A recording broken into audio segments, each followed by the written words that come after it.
बिस्मिल्लाहिर्रहमानिर्रहीम। हज़रत अली रज़ी अल्लाह ताला अन्हो इल्म व हिकमत का वो आफ़ताब हैं जिनके अक़वाल क़यामत तक इंसानियत को रहनुमाई फ़राहम करते रहेंगे। उनसे मंसूब एक नहायत बसीरत अफरोज़ कौल है, वक्त वक्त और तख्त कभी एक जैसे नहीं रहते। ये मुख्तसर जुमला दर हकीकत एक मुकम्मल फ़लसफ़ाए ज़िंदगी है। इंसान की ज़िंदगी हमेशा एक से हाल में नहीं गुज़रती। वक़्त बदलता है, किस्मत का पहिया घूमता है और इक़्तिदार व हुकूमत हाथों में गर्दिश करती हैं। जो आज ऊंचाई पर है कल पस्ती में हो सकता है, और जो आज मजबूर है कल बाइख्तियार बन सकता है। यही दुनिया का दस्तूर है। हज़रत अली रज़ी अल्लाह ताला अन्हो ने इस कौल के ज़रिए हमें ये सिखाया कि गरूर, तकब्बुर और जुल्म का कोई फ़ायदा नहीं, क्योंकि तख्त हमेशा किसी एक का नहीं रहता।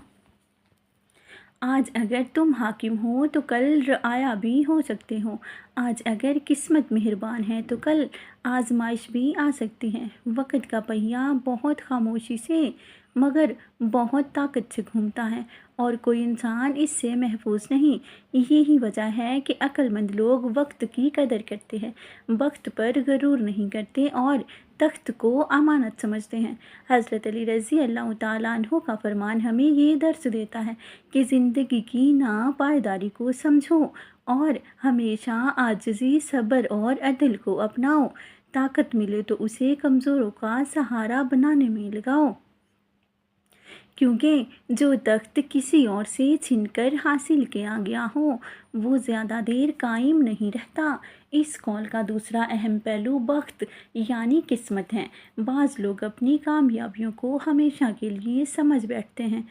वो भूल जाते हैं कि जो आज किस्मत की चोटी पर है वो कल ज़मीन पर भी गिर सकता है। इसीलिए हज़रत अली रज़ी अल्लाह ताला अन्हो नसीहत फरमाते हैं कि शुक्र और सब्र दोनों को ज़िंदगी का हिस्सा बनाओ। जब वक्त अच्छा हो शुक्र करो, जब बुरा हो सब्र करो। यही कामयाब इंसान की पहचान है।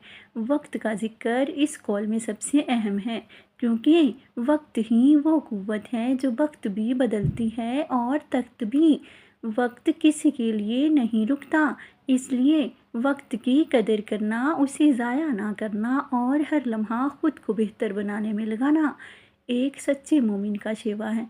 आखिर में हज़रत अली रज़ी अल्लाह ताला अन्हो के इस कौल से हमें जो सब से बड़ा सबक मिलता है वो ये है कि इंसान को हमेशा इंसानियत, इंसाफ और इनकसारी को अपनाना चाहिए, क्योंकि ना वक्त हमारा है, ना बख्त हमारा है, ना तख्त हमारा है। ये सब अल्लाह की अता है और वो जब चाहे वापस ले सकता है।